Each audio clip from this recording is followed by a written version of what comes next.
Bonjour à tous, je m'appelle Hugo Giacomelli, je suis le fondateur du coup de Zoya.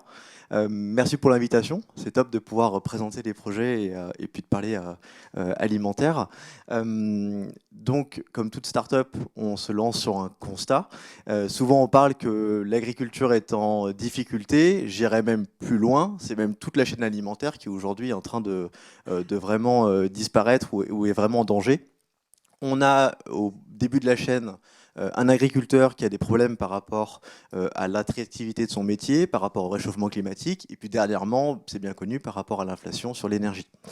On a ensuite le revendeur, les distributeurs, qui ont des vrais problèmes parce qu'ils ont un produit qui arrive plus cher et qui doivent le ressortir à un prix quasiment identique à cause du pouvoir d'achat. Et puis enfin, on a un consommateur qui, lui, a perdu confiance dans les différents labels bio notamment, et qui du coup se désintéresse de l'alimentation et qui, in fine, va dans des chaînes de fast-food ou par facilité chez Uber Eats. Voilà. Donc dans cette logique-là, j'ai voulu me lancer dans un projet qui soit capable de réapporter des produits, des fruits et des légumes notamment, qui soient bons pour la santé et vraiment respectueux de l'environnement. Et c'est vraiment sur ces deux piliers-là que je travaille. Les deux sont aussi importants l'un que l'autre. Et je résous ce problème-là via les fermes verticales. Je ne sais pas si ce moyen de production vous parle. C'est assez récent, c'est assez nouveau en France en tout cas, on est 3-4 à le faire. Une ferme verticale, en fait, c'est un mode de production innovant agricole où dans un bâtiment, on va reproduire tous les paramètres d'une plante. La température, l'humidité, typiquement l'irrigation avec différents cycles. Et en fait, on pilote vraiment ce que la plante a besoin de manière à avoir une qualité de produit qui est bien meilleure. L'intérêt des fermes verticales, il y en a plein. Je pourrais en citer pendant des heures. Si je me base sur les caractéristiques de l'alimentation durable, qui sont l'écologie, le social et puis l'économie, en fait, en économie, on a des plantes qui sont cultivées à côté de chez vous, qui ont une qualité qui est bien supérieure, une qualité et une quantité qui est identique toute l'année. En écologie, on n'a pas de pesticides, puisqu'il n'y a pas d'insectes dans la ferme, donc pas de raison d'en utiliser. Pas de pesticides, pas de fongicides. Et puis il y a un autre point qui est intéressant, surtout aujourd'hui, c'est qu'on a une autonomie en eau. Le site, aujourd'hui, par exemple, est 100% autonome en eau. Il consomme rien. Les plantes, elles transpirent, on recapte l'eau qu'elles transpirent. L'irrigation, elle revient du coup dans la cuve. Donc on est vraiment 100% autonome. Là où l'agriculture, aujourd'hui, représente 70% de la conso d'eau. C'est quand même pas mal. Et puis enfin, d'un point de vue social, la ferme est à Vienne, donc elle peut recevoir du public, elle peut vous montrer comment on fait, on peut faire plein d'animations, donc on peut recréer un lien. Et un des points qui est assez intéressant, parce que je commence à recruter, c'est que je reçois plein de candidatures de jeunes.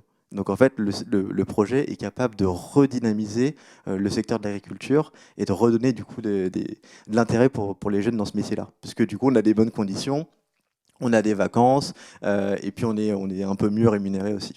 Voilà.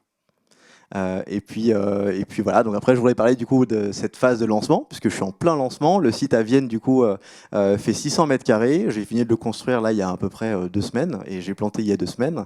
Donc à partir de la fin du mois va débarquer dans la région Rhône-Alpes des variétés d'herbes aromatiques et de micro-pousses dans les différents supermarchés, principalement la GMS pour le moment. Après je vais ouvrir du coup à d'autres opportunités, que ce soit de la restauration typiquement. Il y a plein de choses à faire, il y a plein de variétés à faire. Les deux exemples représentent bien ce que je veux, c'est-à-dire vraiment faire une production agricole qui soit complémentaire à l'agriculture conventionnelle.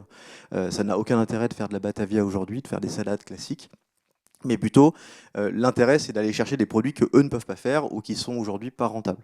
Les herbes aromatiques, c'est pratiquement 75% d'import des Pays-Bas ou d'Espagne. Donc c'est une herbe qui fait un temps de trajet en camion qui est incroyable et 30% des herbes aromatiques sont jetées puisqu'elles arrivent soit abîmées du camion, soit elles sont déjà desséchées, elles ont passé 6 jours dans le camion, donc elles sont pas commercialisables. Donc ça a du sens typiquement. Et puis enfin, les micro-pousses. Les micro-pousses, c'est les toutes petites herbes pour les chefs étoilés, hein, qui ont énormément de saveur, énormément de qualité nutritive, et qui sont impossibles d'être cultivées en champ, puisque c'est tout petit, donc très difficile à ramasser, très difficile à conserver, et ça, typiquement, ça a du sens. Donc c'est des produits qui vont être vraiment capables de redonner du peps dans vos assiettes, de redonner des saveurs naturelles, typiquement l'arôme de moutarde, qui est juste un bluff, hein, c'est incroyable. Donc voilà, à découvrir, suivez la page Zoya sur Instagram, sur laquelle je pourrais communiquer un peu plus sur où on est distribué, et puis surtout vous faire rentrer un peu dans les coulisses de la ferme. Voilà.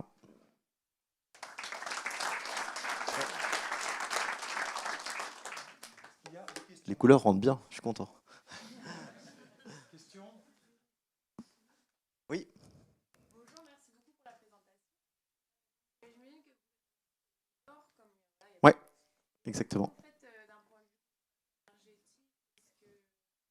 Bien sûr.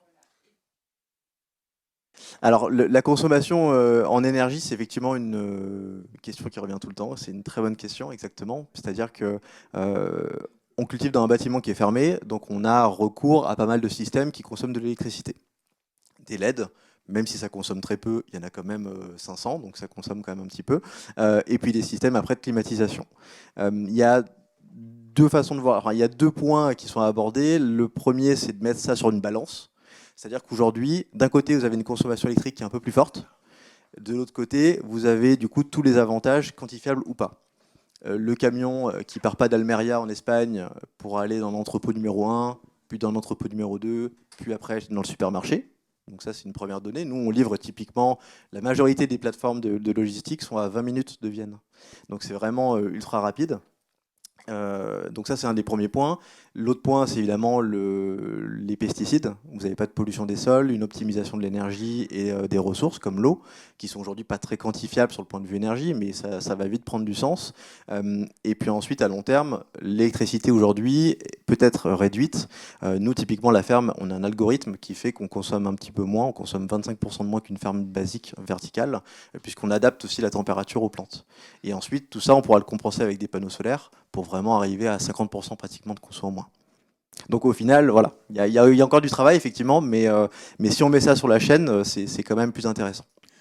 Une autre question? Oui. Oui.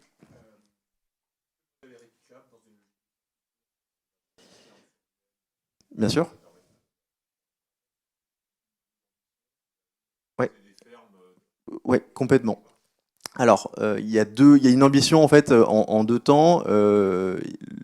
Le site aujourd'hui peut être multiplié de partout, puisqu'en fait la température à l'intérieur, ou en tout cas la performance des plantes est identique, que ce soit en France, que ce soit au fin fond de la Norvège ou en plein milieu du Sahara, puisque les conditions sont fermées. Donc on peut le faire où on veut. Maintenant, ça n'a pas d'intérêt de faire des fermes verticales en ultra centre-ville, ce qui est souvent malheureusement promu, mais ça n'a pas de sens en fait. Du coup, on va couper la chaîne et on n'aura pas assez de volume pour être intéressant. Donc en règle générale, ce qui moi m'intéresse, c'est d'aller chercher un grand site autour d'une grande métropole comme Lyon, et d'avoir des plus petits sites, notamment un qui est en cours de réflexion à Vénissieux, à côté de la gare, par la SNCF, et qui permettrait potentiellement d'avoir un lieu de réception pour de l'animation plutôt. Où là, on peut faire vraiment venir des classes, faire des classes de cuisine, on peut vraiment faire tester des produits.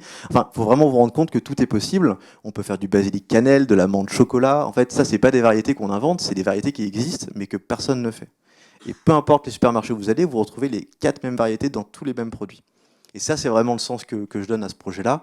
Donc le but serait plutôt d'avoir des gros sites, effectivement, par rapport à des investissements de machines, etc., et de transformation, si on a besoin de faire du pesto ou autre, plutôt que d'avoir plein de sites avec plein de machines, et derrière, d'avoir des petits sites en ville. Une autre question?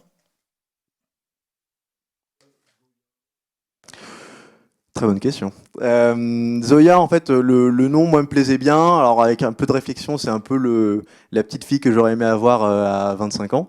Zoya, en fait, pour moi, c'était un peu le Z de Zen, le Oya de yoga. En fait, c'est un peu les valeurs que je veux donner d'une marque qui soit capable vraiment de redynamiser l'agriculture, de donner un beau visage au monde agricole, qui est quand même très important en France, et d'avoir aussi une marque qui est belle, quoi, pas une marque, on va dire, générique de grande distribution, quelque chose qui est vraiment du contact avec les consommateurs et les citadins.